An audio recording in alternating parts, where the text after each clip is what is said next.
or a new accomplishment, you are a part of that. And so we're extremely grateful for you for all that.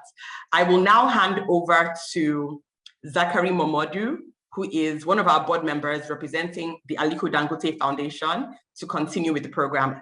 Zachary, over to you.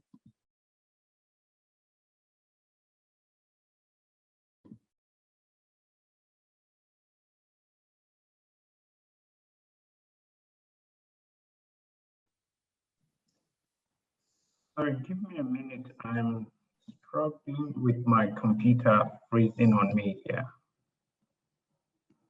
We can see you and we can hear you.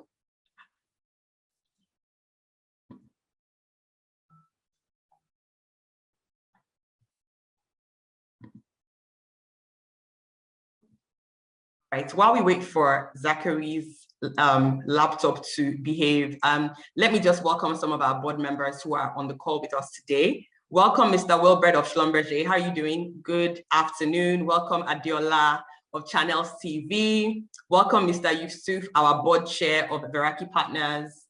Let me see who else is on here. Welcome to Ini Aboyeju, who's also one of our board members. And many of our partners are actually on the call as well. Let me welcome them as well. Welcome, Adekemi of Veraki Partners. Welcome to you. Thank you so much for supporting us. Welcome, Tamilore Oni of Google. Hi, Tamilore. Welcome. Welcome, Jeff Youssef of Oliver Wyman. Our lovely moderator, Malevo, welcome to you as well. And welcome to all our team members. We've got a bunch of team members on the call as well. Let me just welcome you guys as well. Let's give a wave. Jan team members on the call. Welcome, welcome. Okay, I think that Zachary is back. He is reconnecting. I see that Henrietta of Lagos Business School is also on the call. They're also one of our partners. Welcome to you, Henrietta. And now I will hand back over to Zachary. Zachary, are you good to go? Yes. Okay. Hello, good afternoon, everyone. So sorry about that. My computer was just doing some very funny things there. But yes, you're all welcome. Thank you for Lucio for the introduction. It's good to see the turnout is growing. Hopefully we'll have a few more people join us shortly. So I'm going to speak for a minute about the strategic vision for 2021. Our focus, having accomplished the first 1 million reach last year, 2020, is now to target the next 1 million over the next 5 years, as opposed to the 20 years it has taken us to get to the first 1 million. This ambitious target we have set for ourselves is in part because we are building on the accomplishments of the last 20 years, and we have seen that the uptake has improved tremendously in the last 5 years, and more so as we switch over to a more digital driven platform and approach and methodology. We believe that we'll be able to achieve this record with all your support in even less time than the proposed targets. So we are positive now more than ever with the backing of this board, our amazing partners, and also, you know, this includes state governments. They've been really keen in more and more recently. I think COVID has been the big disruptor for everyone, but even so, we're seeing quite a significant enthusiasm from everybody. And if everybody can be this enthusiastic in a challenging environment, I can only imagine how much better it will be once things calm down a bit. And speaking of things calming down, this is my public service announcement to you. If you've not been vaccinated, what are you waiting for? Right, I would like to specifically call out some very important individuals and organizations that have brought us this far and will be taking us further, and use this opportunity to encourage you once again to continue to encourage your networks and contacts to join us. So, I will start in no particular order, but with Veraki partners who have been here for forever. In fact, most of the players here have been with us for donkey's years.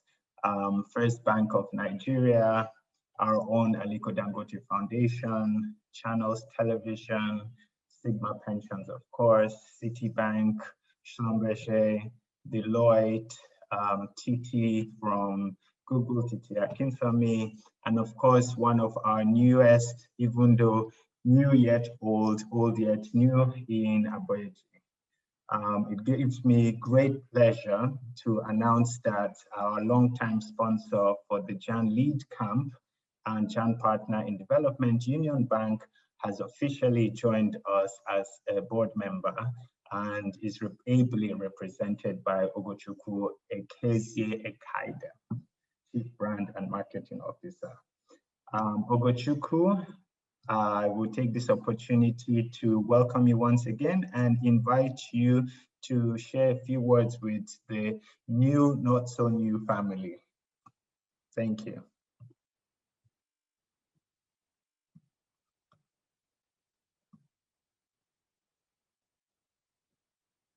Is Ogochukwu on? Do we have anyone from Union Bank? Good afternoon, everyone. My name is Kemi Ogunleye. I'm Head of Strategic Communications at Union Bank. Ogochukwu was supposed to, she had another engagement, but she's going to do her best to join us at 12 noon, but it looks like she isn't able to join. So I'll just say a few words on her behalf and on behalf of Union Bank. Thank you very much. Good afternoon, everyone, once again, to all the distinguished guests here today and all the board members of Junior Achievement. Like you rightly said, Union Bank has partnered with Junior Achievement Nigeria over the years. We've been a long-standing partner, so we are no stranger to the party. We're just happy to be on board now officially as a board member. We're proud to have partnered with JAN over the years to create true impact within our communities, and we are excited now at the opportunity to step up our commitment as we join the board officially this year. We look forward to contributing now directly to the success of JAN's mission, especially in the areas of financial literacy and talent development, which are also core pillars for us at Union Bank as part of our CSI strategy. So on behalf of Ogochukwu and the management of the bank, I'd like to say thank you once again, and we look forward to working with other members of the board to create even more impact in the months and the years to come. Thank you, everyone.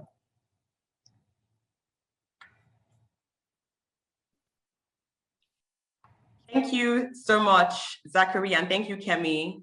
Welcome once again to Union Bank. Okay, so now we're going to head straight into the business of the day. We're heading into the work readiness and entrepreneurship panel session.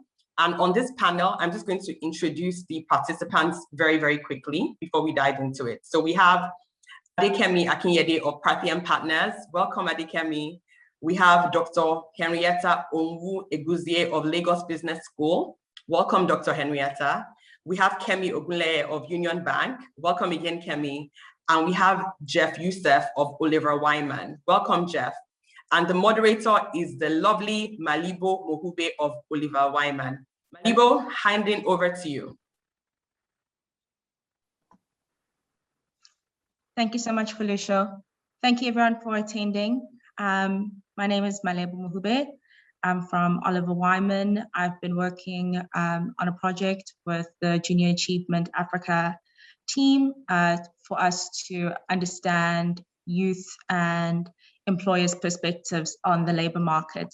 And so we're really hoping to have a very open discussion today so that we can get all the learnings that are available and to get your insights.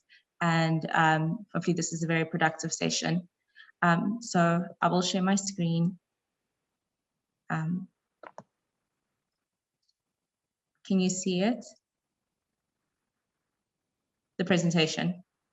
Excellent.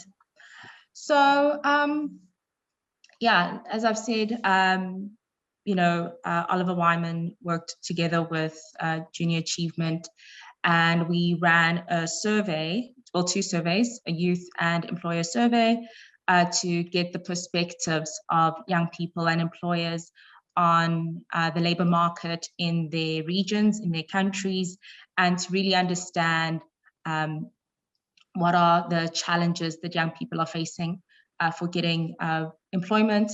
And also, hopefully, we can use these insights to then inform and hopefully influence public sector and employers that are addressing these problems.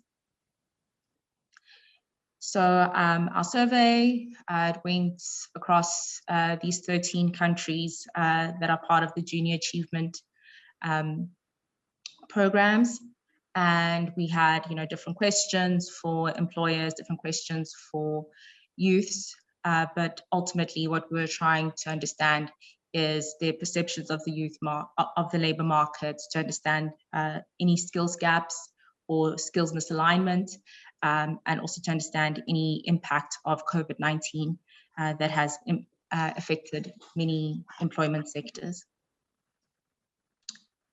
And so this is the big one. So from our surveys that we ran, the key takeaways were in these 4 quadrants. So the key takeaway or themes that came through were the sectoral opportunities and challenges, qualifying the skills gap, bridging the gap, and the impact of COVID-19. And the biggest takeaway from the sectoral opportunities and challenges was that young people, as much as they feel very positively towards both the private and public sectors, they really are challenged or face a lot of adversities in entering those spaces. And that's mainly due to their lack of relevant work experience. On qualifying the skills gaps, what we identified is that digital and behavioral skills are really not only the widest skills gaps that employers see in young people, but these were the skills that young people also found very challenging to acquire. And this could also attribute to them not being able to enter the market. And in order to really bridge those gaps, the sentiments from both parties was that young people really do need relevant work experience, whether it's through internships or learnerships or any kind of workplace placement opportunities. That's really has been a key area that they think that can address those issues. But obviously, at the moment, due to the pandemic, it's been very difficult, not only for employers to offer those opportunities, but also for young people to get access to those opportunities. I don't know if there's any reaction to this, but we do have a set of key questions that we would like the panel to discuss, and so we can get some really good insights. And those questions really are, what is the state of the labor market, to understand, what the employers are doing to, provide young people with skills or to help them bridge those gaps. And then lastly, finding out what interaction or collaboration employers can have with Junior Achievement Nigeria to really provide those skills to young people and to support them. So yes, on the topic of, what are the challenges and opportunities that young people are seeing or experiencing in the market, even employers, what is your point of view? I'd like to share this moment, so please do feel free to contribute.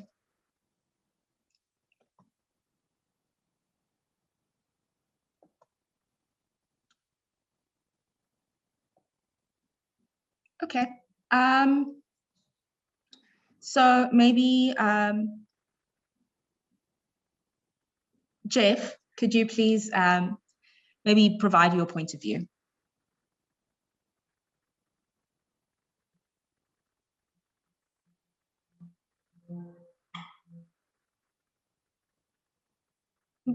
Oh, this comment in the chat. Thank you. No worries. I've managed to unmute. Yeah, I think this is very important for us to understand. I mean, from what we can see, there seems to be an interest from students, from youth, that they want to get this kind of experience. I'd be very interested in understand from the different participants here in terms of what are the if you actually agree with this in terms of the kind of challenges that we're actually highlighting here, and are these challenges actually what were the same across all the different sectors. So I don't know if anyone has any comments on this. I mean, from your experiences, what are your views? Okay. I mean, like, for example, in the banking sector or in the consulting sector or the media or tech sectors, do you, what's your view on this? Do you think these are fair statements?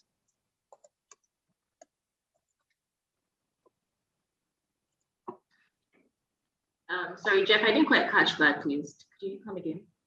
Okay, of course. My question is, if I look at the data that we've got here, what's your view on the state of the current workforce for youth? I mean, do you agree with the statements here that are shown in terms of, like, lack of experience, or the fact that they feel that there isn't enough vacancies, etc.? I mean, do you agree with these? Do these resonate with you? Are these things that you think are fair statements? Do you think there's something that's not quite right with them? What's your view? Yes, thank you for having me here.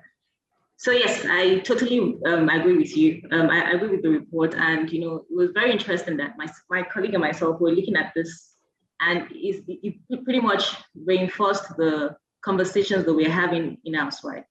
So we currently do something called which a lot of people do. It's called the Graduate Management Training Program, right? We had that in place, right? We included that to our sourcing strategy because we realized that the quality of staff or the quality of people that you get, they were not at par, right? And it was not enough that we were saying, oh, they're not good enough, right? We identified early on that what did we have to do as an organization to play our part? And that's why we set up this training program to pretty much address the needs, which we would fix our in-house needs, right, and eventually spill over into the into the economy. So what then that does for us is that we are able to fill critical roles in the organization, right, with people who have trained, right, not just technically, but also with the relevant skill set to be able to become better leaders in the future. Okay, and you found this has been successful for you, yeah? You've seen the benefits for you in doing this process. I think exponentially successful, because it's worked for us. It's a model that we've tried over and over again. Very good. So how many years have you been doing this? So the business by itself will be 10 years next year. I would say that so we're having the third cohort of our management training program this year. They're resuming on the 1st of July. So, and it was a very rigorous process. I remember that when we were concluding the assessment, at a point, one of the candidates said, oh my gosh, like, I thought it was, I thought you were not going to do it anymore. And we had to say, so now that was the perception that she had, because she thought, we're just being tardy or we're not, efficient in the process. And we had to explain that it's not like the typical experienced hire that you know what you want, right?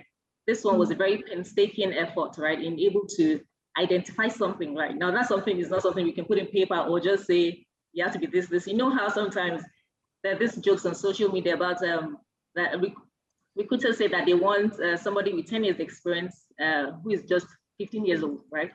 So this kind of joke, but here we're looking for people who are just exceptional. Now, for you to find exceptional, you have to do you have to do extraordinary stuff.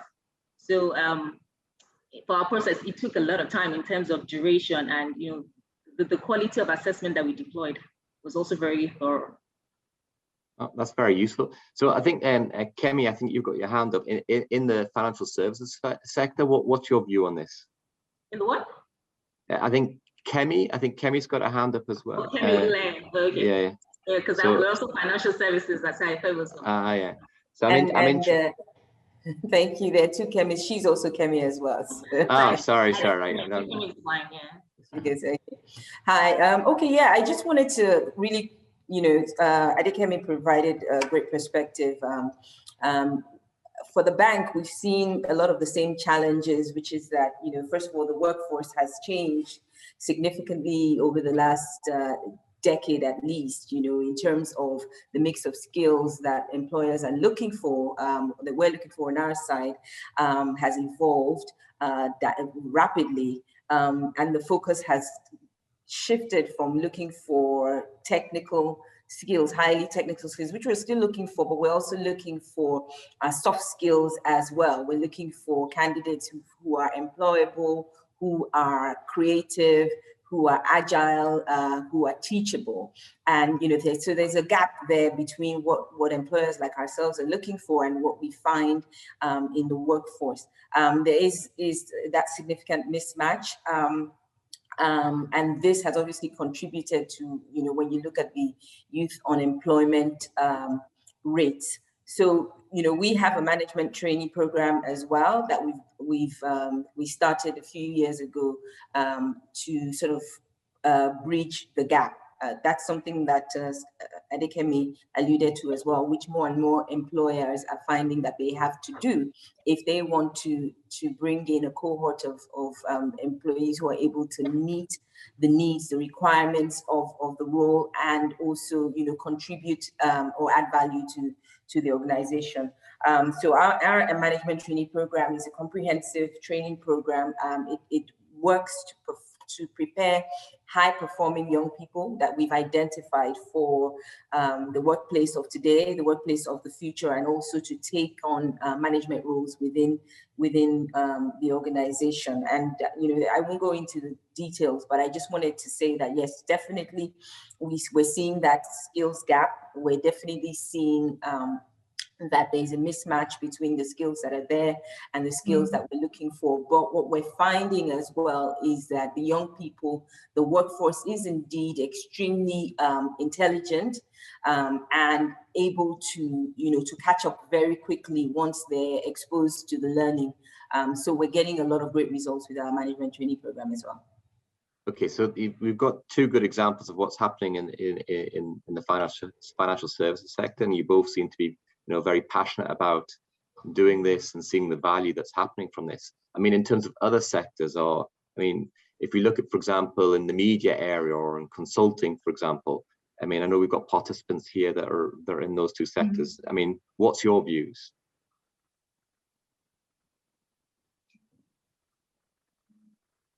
Is it, do you have the same, do you see the value in this? Do you see the same kind of challenges that have been shown here? So who would you like to answer the question? I think perhaps, just give me a second. Well, Henrietta, it'd be interesting to get your view because you're the business school, yes? Yes, I am. So okay, from the business school, looking at this, what's your views from looking at the workforce for today? What we're showing here on this page, or what do you think is the state of the current workforce? What do you think could be improved? So for me, the solution is pretty obvious. If I want to be a medical doctor, I don't go to a bakery school to learn things. And if I want to be if I want to own a restaurant, I don't go to medical school. So the point is, to start with, schools are churning out more graduates than the available employment vacancies.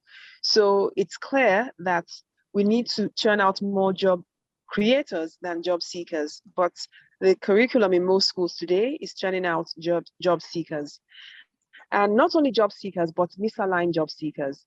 So if, for instance, the banking industry wants more job-ready people, it simply means more alignment, collaborating with the educational institutions that churn these people out to say, these are the things we're looking for. Can you include them in your curriculum? So if you, I mean, I did my PhD in the UK. I also did an MSc in Spain, and also an MBA at LBS. And the difference between my experience now as an academic here in Nigeria and what I've seen, I also taught at Yale, is that in all these other countries, there's a strong collaboration between industry and academia. They sponsor a lot of relevant research to their industries, and also and so academia is more aligned to take into consideration their needs. So if your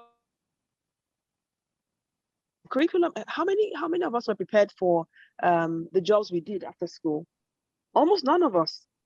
So the typical MBAs get jobs in financial services sectors most of the time, or companies that need marketing experts or strategy experts, because that's what they learn in business school.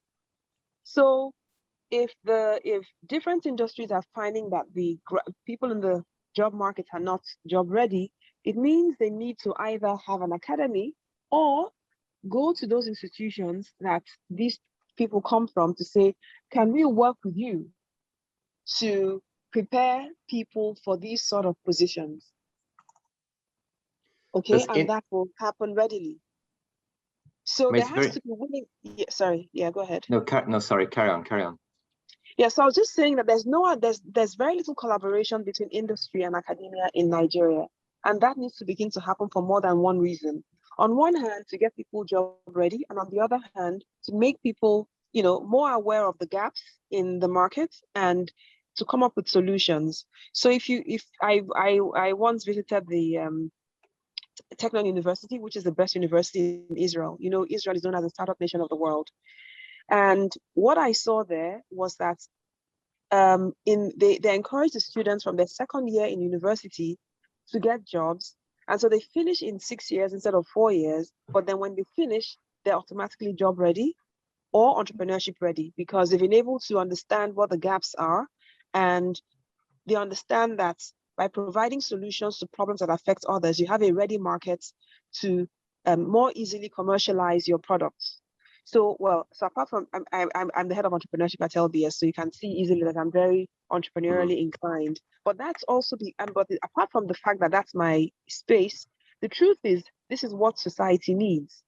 Okay, most of the world is plagued with a chronic unemployment problem, and that problem has immediate consequences: crime, delinquency. So, but if you look at the history of Africa, okay, pre-colonial times, there was nothing like unemployment, simply because people learned what their parents were doing, and they were ready. They were experts by the time they were teenagers. So if your dad was a fisherman, a teacher, a herdsman, or a blacksmith, or a carpenter, or a plumber, by the age of 12, you were already an expert in all those areas. Okay, and by the time you were 18, you could very easily get married because you had the trade or the skill to take care of a family. So it's interesting the points you bring up, Henrietta, because what you're saying here is that you've got this kind of people are coming out, youth is coming out of university or coming out of school, but there doesn't seem to be the kind of the internships or the way of trying to get them these kind of skills that you were mentioning before. And on the page we've got up here, you can see that's the top point in terms of internships. The point is, you're neither job ready nor entrepreneurship ready. So how do we? So I mean, you're coming at it from like the education point of view, from the employer point of view. What do you require from the employers to make that happen? They need to reach out to the institutions, to the academic institutions, and academia also needs to change the curriculum fundamentally to be relevant to the market. Okay, I remember Fashola telling us once when he came for some program, and some people were talking about how the public were invited, and they were talking about how difficult it was to get jobs. And he said, because you guys don't prepare people for relevant positions. He said, how many universities prepare petroleum engineers? We are a petroleum producing country, and we send people abroad to learn about petroleum engineering. Okay, so we need to prepare, the academia needs to prepare people for to solve the problems for the institutions that are in the country. Okay, so if I want to prepare people for financial institutions, banks, for example, like Union Bank was complaining about, it means that Union Bank has to go to, if you're looking for first degree holders or MBAs, come to a place like LBS or UI or Unilag to say, can we work together on your curriculum, or we can sponsor some research, come and see what we do, understand what we do, so that you can prepare students to be able to come into these positions readily. Okay, so you've given a very clear ask that you're looking for from the employers, and you gave some real examples in terms of like in the banking sector. I mean, and I know we have representatives like Union Bank on the call, for example. I mean, looking at it from the other side now, from the employer's point of view, what is required from the employers to make sure that they get what they want from the educational establishments? I mean, what would make employers give more internships or provide more on-the-job training? What's missing? What? I mean, it seems to be that everyone agrees it's a great idea to do, but in practice, maybe it's not as happening as much as it should. What's needed? So it's exactly what I just said now, which is that on one hand, it's the willingness of employers, especially the bigger companies who can afford it, to sponsor trainings in. I mean, so you hear things like people are endowing chairs. It's for a reason. They're interested in a particular industry, and they want people to work on certain, to research certain areas to improve the way things are in that industry. Okay, that's on one hand. On the other hand, there needs to be more collaboration with industry while students are in school. So right now we have only 3 months internship. It's not enough. We need at least a year of internship. It could happen every 3 months in every year of the students stay in school. But the more hands-on practical experience the students get along with classroom learning, the more job ready they are by the time they graduate. And I use the example of Technion in Israel to explain how this works. Got you. Okay, got so you. yeah, that's it. So other people on the call, I mean, what's your view on this? I mean, for example, I know we've got people from the tech industry. I think people from Google, for example, and Facebook. I mean, you're international companies. You do this everywhere else in the world. What are you doing in this space here in Nigeria, for example? You mean at LBS? No, I'm asking this to the larger group. Right, to see if okay. there's anyone in the group here that wants to also give their viewpoint on what Henrietta's been saying.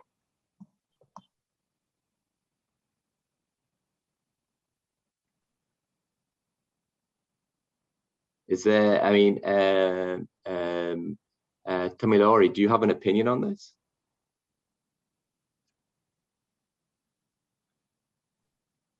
Hi, Zachary here. Hi, Zachary. Thank you for muting me, host. I could not for the life of me find my raise hand feature. I don't know why, but anyway, right. So I'm going to try to limit myself here because this is an issue that we've been grappling with for the longest time at Aliko Dangote Foundation, and just very recently, I think it's gone on 2 weeks now, we launched our latest effort in this direction, which is a partnership we have with Dangote Industries and the German VDMA.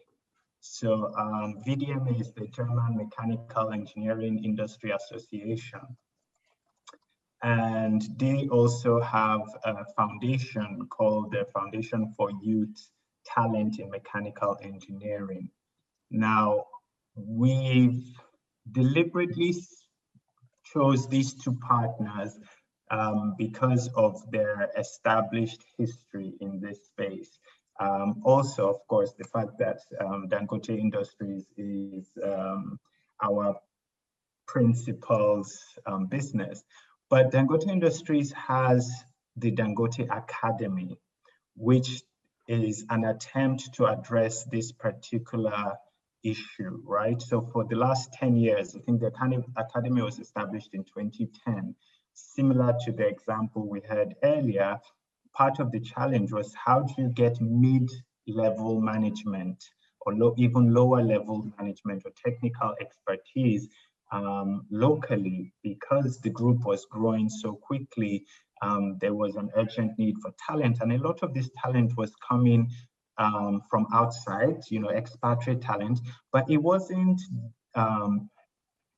developed economies, it was other emerging economies, India, Philippines, and China, and so on and so forth, that were providing a lot of this talent. So the purpose of the academy was, to take on qualified students and keep them on base for a year and put them through their paces so that at the end of the year, they were fit for purpose in practical terms, not just in theoretical terms.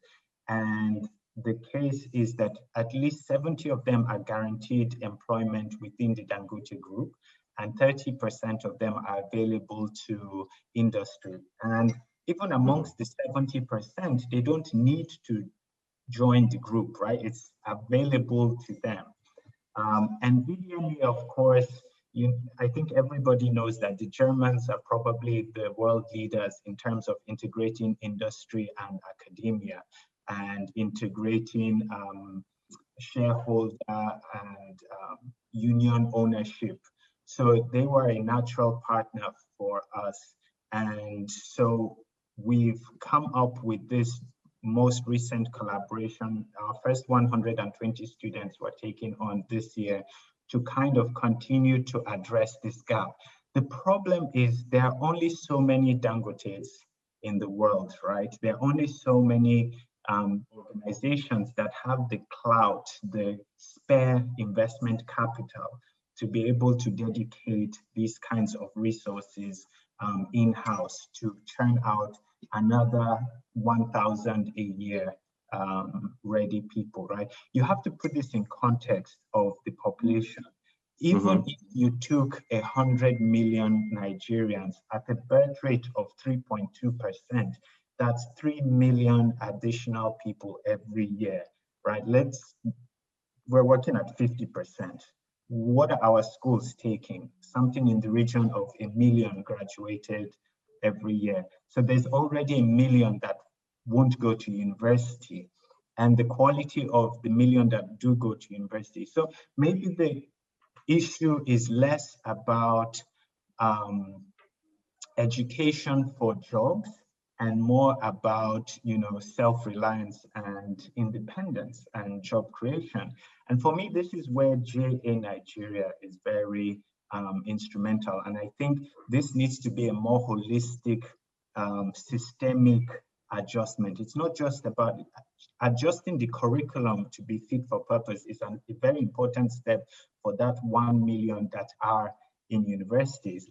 But for a good chunk of them and the other 1 million that aren't in universities, I think a focus on life skills, on entrepreneurship capacity, on creative capacity, not always entrepreneurship, but even just creative capacity, vocational capacity is very important. Part of the problem is, of course, that even that which we already create isn't competitive, so there's also a standards issue. So there's a whole lot of issue, and I could keep on at it for the next hour and just monopolize this whole session. So I will stop here and hand over. Thank you. So it's very interesting. So basically what you're saying, you're right. I very much like the way you put it in context. If it's 3 million people per year, that's the big number. So, if you're talking about 120 people, it's a drop of water in the ocean. So the key thing that you bring up here is how can you make it more scalable? And then you've also raised the point that, okay, you're talking about, we talk a lot about like graduates, but let's be honest, the world's not just made up of graduates. The world is made up of others who require vocational training, who require other types of training so that they can either work for others or create their own businesses. So listening to what you're saying here about this kind of thing, about how can you move from 120 to 12,000 people, that these are the kind of questions I think would be very interesting to kind of explore within this group.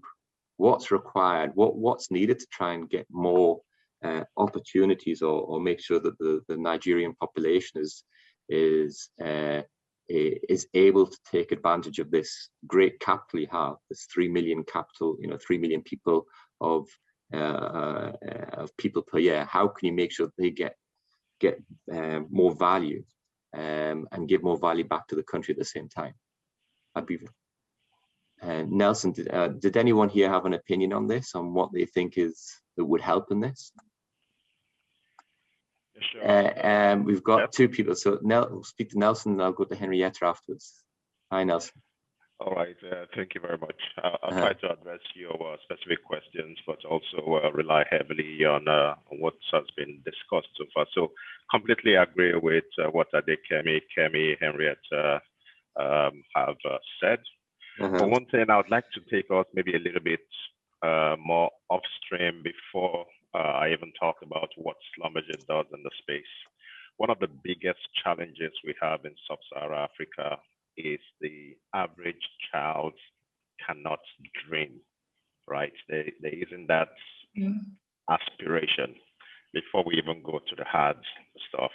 Many of the schools today go through the mechanics of going to school. Yes, you get some literacy, but it really doesn't prepare you to think outside of the box, whether it's going into employment further down the line or indeed solving problems within your community. It's all about, I have a certificate, whatever value that brings to the table. Now, this is why we are truly excited to work with organizations like Junior Achievements, because it takes the footprint at, if you will, the grassroots is quite wide. And that's where you start nurturing that excitement to learn, because truly at the end of the day, most of us here can't really predict the job requirements in say 20 years or 30 years. We can give it our best shot, but the one thing we can help do is help these guys to be self-creative, to go out there. Someone used the word earlier on, being agile. I love that, whatever the environment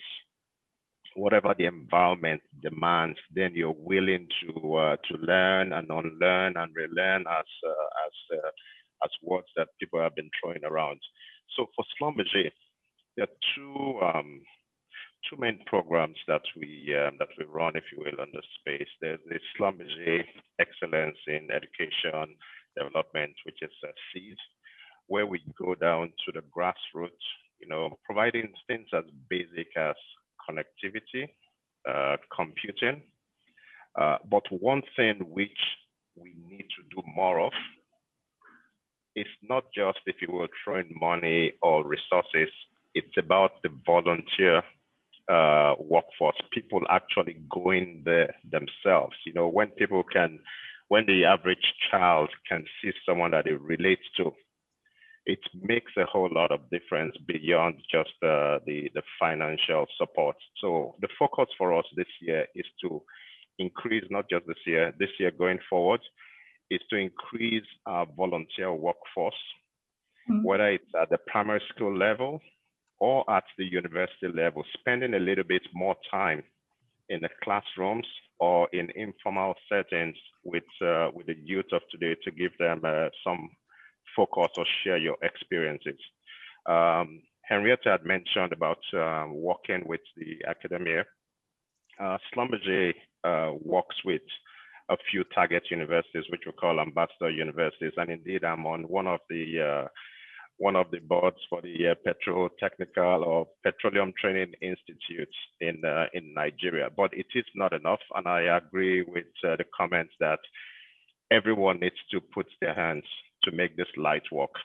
Now, in the other spectrum, or the other end of the spectrum, just to wrap up, Scalable also has what is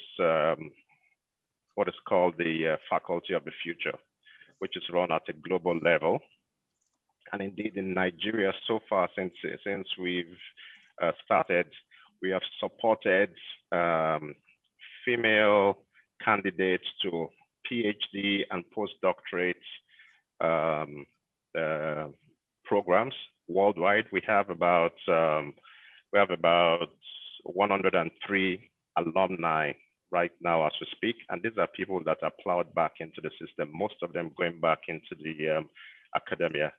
In between, there are a couple of other programs. But one thing I personally want to really focus on in all this long talk is really helping the child today at a very young age dream. And that's where they can actually dream solutions, be aware of some of the challenges and the fact that they can make a difference. And then the tools come later. Thank you very much. Thank you, Nelson. I mean, I'm really like what you said there about the life skills and about the fact of having like the excitement to learn. I mean, I think you're right. If you can get instill that, then you're going to end up with a very productive workforce, which can only help going forward. I think we had. Hi, this is Rufai from Ija Communications. How are you doing? Very good, you? Good, very well.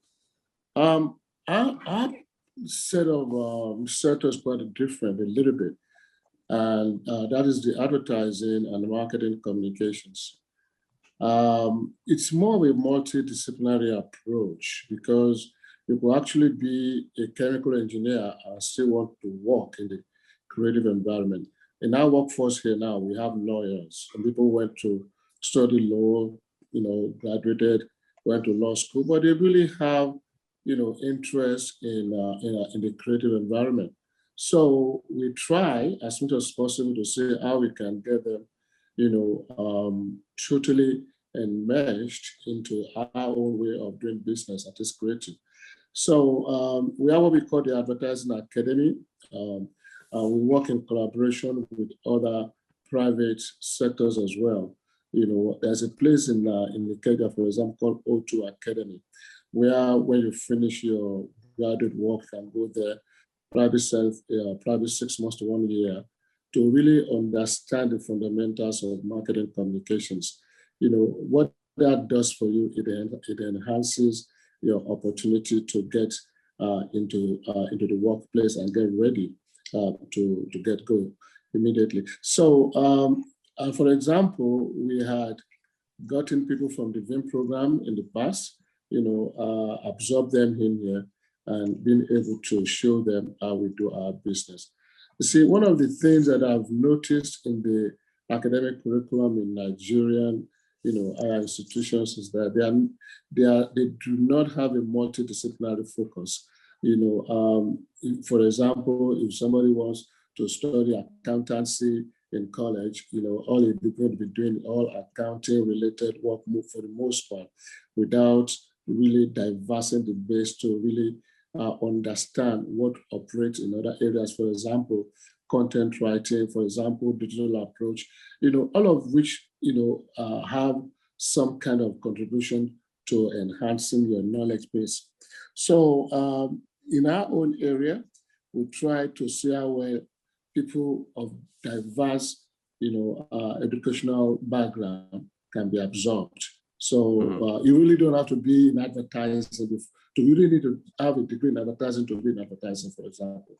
You actually might be a lawyer to be a very good copywriter, to be a very good strategist. So we try as much as possible to broaden their minds and make it available. We're trying to say that people with 2-1, sometimes we try to discriminate in a way, but we kind of relaxed that policy a while ago, just to move it down a little bit. But the most important thing is for them to come and get to learn the fundamentals. And I have a lot of them here. Sorry, Rufai. That is, they might have studied. Yeah, so we're okay with them. Yeah. Okay. Yeah, go ahead. Thank you, Rufai. I think, Henrietta, you wanted to bring up something before you had your hand up. Did you want to? What's your view from the, let's say, as the education specialist? I would say, since looking at the list of people, you're probably the one who represents education here. What's your view? Okay, all right. So I don't remember his name. I think it was Jeff who spoke just before Ladipo, said the need for people to dream and aspire. role modeling is really powerful. And so if we can, I mean, I at a point, just that there were just so much on my hands, I was thinking of having radio and television shows where we interview young entrepreneurs and not so young entrepreneurs who are making money from making a difference, just so that people understand that every problem represents a potentially profitable opportunity. I tend to emphasize entrepreneurship a lot because, as someone said, we need to develop people who are more self-reliant at the end of their education. I think it is an anomaly for people to finish school and all they can do is I beg to apply. So on one hand, it's not a bad thing to get a job, okay? Because even your job can serve as a learning ground for you to know what to do when you eventually come up with a business idea to close the gap you find in your current employment, okay? So, but the point is people have to be able to be both job ready as well as self-reliant if they so choose to be, or if circumstances push them out of a job. I mean, in recent times, job security has been a thing of the past, okay, right from the 2016 financial crisis to the COVID pandemic and other crises we've had, where the most reliable organizations, banks, oil companies have let go of so many thousands of people, if not millions. And so what has happened now to those people? Probably in a mess because they were not educated to be self-reliant, even when they have the money. Money is not what makes a business survive. It's training. Business is not instinctive, it's learned. And that's why people think Igbo people are, for example, natural entrepreneurs. No, they've learned it from by doing and by watching. So it's back to the idea of how academia needs to make the curriculum more robust. So people talk about it in three terms: the head, the heart, and the hands. Okay, the head for IQ, which is what academia does mostly now, but the heart for emotional intelligence. And this is why D students, okay, lead A students, because many times the A student is so taken in by his academic prowess that he forgets to develop his emotional intelligence, which matters more in real life. Okay, and then of course the hands. Okay, you need to have practical hands-on experience so that you're actually effective, not just in theory but in practice. So if we cover these three things, okay, which includes also values, morals, IQ, emotional intelligence, people will be better ready for the world. So academia has a lot to do with this. I agree, the world isn't only about graduates, but you see, even in vocational training, you still need to help people understand financial management, how to lead other people, and then of course, how to do whatever it is they're going to do well, even if it's furniture making or construction works or whatever, okay? But they will still need etiquette, they will still need emotional intelligence to be able to keep their customers, you know, and also to do a great job. So yeah, this is what I have to add. Thank you. I mean, everything that everyone's been saying here, I mean, I can feel the passion of what everyone's saying here. Everyone has interest. Everyone wants to help the youth. I mean, it's coming across very clearly here. I mean, the fact that the internships that you were all mentioning, I think it was, you know, that you've all got your internships. You realize the value that it creates. I mean, some of you, as you've mentioned, have been going on for like 10 years. I think the life skills that you mentioned, you know, that it helps people become more productive. So I can see all the things that you're trying to push. I guess the question, and I think this is why we put the last question, we're going to put the last question is, you know, if we want to kind of do this, I mean, well, you know, what's required? I mean, for example, how could Junior Achievement Nigeria help in this? Or what are the things that are required to kind of remove these barriers so that you can have something that's scalable, something that can work for 3 million people per year, something that doesn't just help just the graduates, but helps all, so they have all the life skills, so that they're able to become more productive, they're able to set up their own businesses, or they're able to become, you know, exceptional employees. What is needed? Is it more about relevancy? Is it more about the credentials? Or is it more about measurement? What kind of things do you think could help, either from Junior Achievement or from other ways, other institutions? Who would like to start me off on this one? Rufai, is that your hand? No, I think anyone like to speak on this point? Jeff, I can say, a few things on this point, just from a Junior Achievement Nigeria perspective. Yes, please. And then, I think since we're almost out of time, then I'll let Adekemi of Parthian Partners speak, because they're partnering with us on the Venture and Management Program, which is a very essential program that we run for those that have, finished university and are currently doing NYSC, which is the Nigerian, it's a national service year that is mandated in the country. And what that program does is that it really does equip them, not just to be workers, but also to be business owners. There's something that Dr. Henrietta said that I really love. She said, training people to be job creators and not just job seekers. And that's a lot of what we do here at Junior Achievement Nigeria, and many of our partners are on the call. And I think what we need really is more partners, obviously, so that we can continue to do more programs.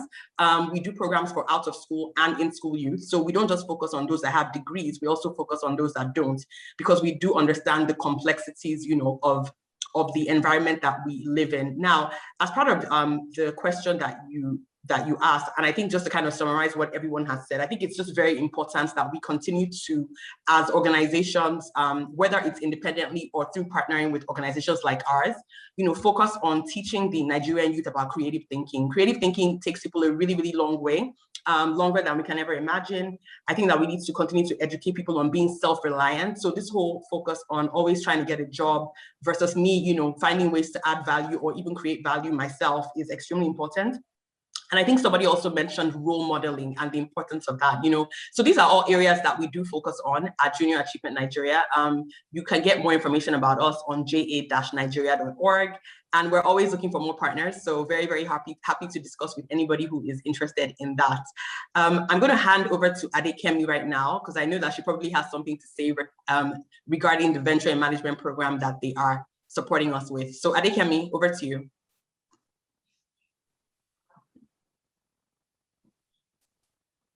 You're on mute. You're on mute.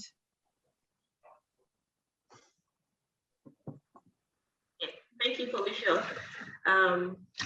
So I know why Felicia was that said that she wanted Adekemi to speak, not just from Parthian, because I remember the first meeting that we had, right? And I kept going on, and you could tell that she was done with the meeting, but I was very passionate about it personally, not just from the standpoint of Parthian Partners, wanting to partner with them.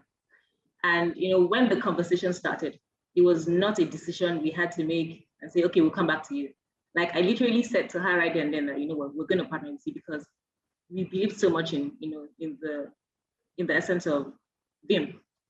I think for me, right, in terms of the outcome of the report that the Wyman has done, I would say that it's the relevance in terms, so what people call soft skills these days, right? I beg to differ, and I think that people should deviate from calling it soft, because they are the critical skills, they are the soft skills, right? The empathy, right? The entire, emotional intelligence framework. Those are the core, right? And during the course of our conversation also, and when she said, oh, by the way, Odola Inka was a product of BIM, and like, you don't say, right? It's not, of course, you can't rule out, the educational background, right? In terms of, having some sort of mechanical engineering, because those are very critical too. But I think for me, right, it's in the other intrinsic, those abilities, those skill sets that you need, right? Those things that they will not teach you in the classroom, right? That you need, that would help you scale through in the workforce, right? Your ability to communicate the ideas that you have, right? Because just imagine somebody, there are a lot of stereotypes that you have these days where you have a really smart person, right, book smart, and she gets to the workplace or you get to the workplace and is unable to perform because the person lacks, the skills that, you need in the workplace. So I think for us at Parthian, it's something that we would, be a part of for a long time to come. And I'm really glad that we're part of it.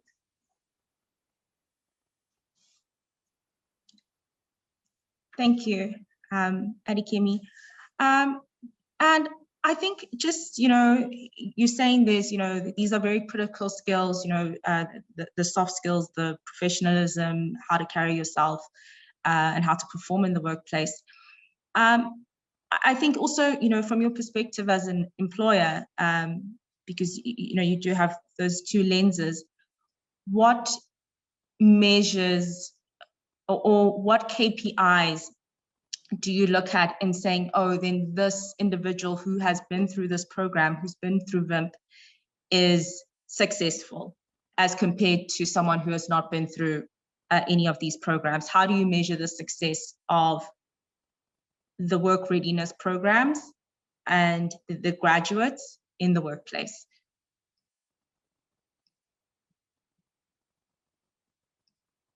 Sorry, I don't know if you can answer. Are you on mute? How do you get off mute? Who's the question for?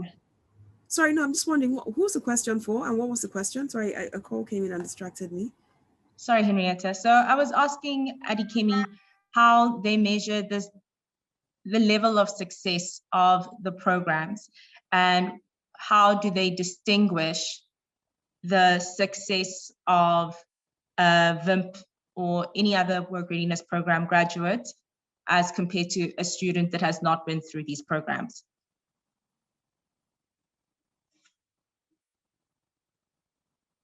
Sorry, Adikemi, your thing is on mute. I don't know how you unmute.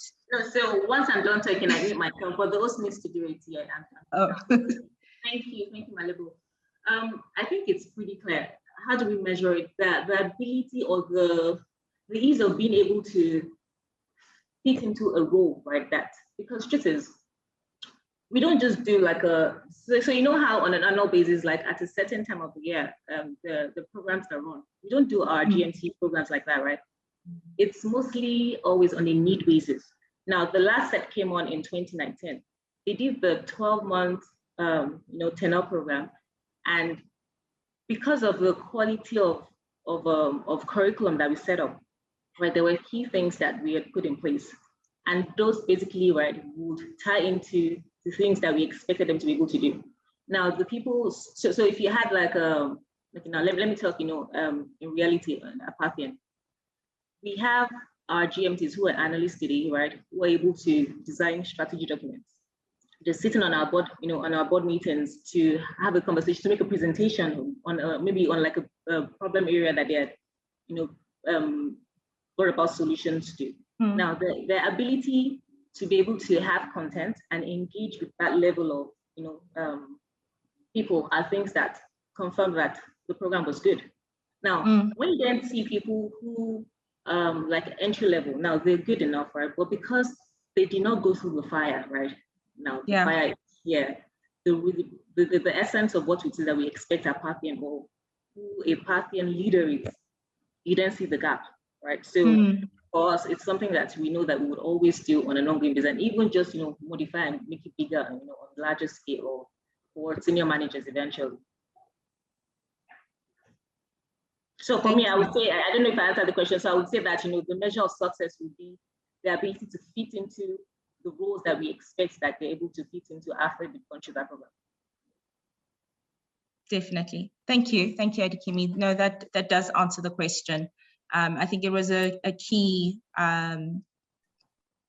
area that we wanted to address even in the focus group discussions with the facilitators of these work readiness programs. And I think that, even mentioning this, that you can actually see the difference in how they're able to fit in the roles when they're in the workplace and carry themselves to the expectations. I think that definitely does answer the question. So I think we're like at time. Thank you very much for sharing your insights. I think, this has been a very good discussion, and thank you all for being so open to really share your thoughts and to give us your perspectives. So yeah, we will let Felicia take over from here. Thank you. Thank you. Thank you so much for a very educational session. I really didn't want it to end personally, because the insights that were coming out and the discussions that we were having were so powerful and so exciting. But we are out of time, so we do have to move on. Thank you so much to everyone who participated in the panel. It was indeed very insightful. Okay, I'm now going to hand over to one of our board members representing Channel CV, Adiola Olumeyon, who's going to be closing for us. Adiola, over to you. Thank you. I agree with you, Felucia. It was very, very insightful. Thank you, everyone, for attending. Thank you for staying till the end.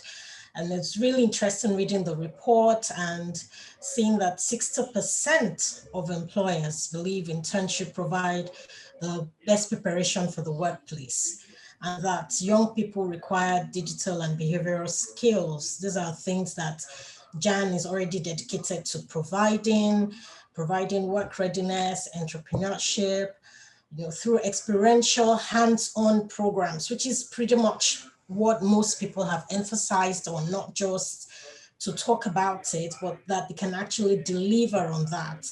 And because also technology now underpins Jan's core strategy, and one of the things that Dr. Henrietta said that I loved very much is that we do require better handshake from employers to drive our youth employment and entrepreneurship readiness. And so on behalf of Jan's board, we're using the opportunity to call for more support and more partnership for Jan's programs. The ED had mentioned that our programs are not just for in school, but also out of school youth. So we have programs like Company of the Year, Venture in Management, VIMP, LEAD program, so many. You can get in touch with us through any of Jan's social media handles at JA Nigeria on Instagram and on Twitter. And we aim to reach 1 million youth this year, to bring down that number, that 3 million number, and we can do it. We can do it with your help. We can do it with your support. And so we're asking you to reach out to us and support us as much as you can, support Jan.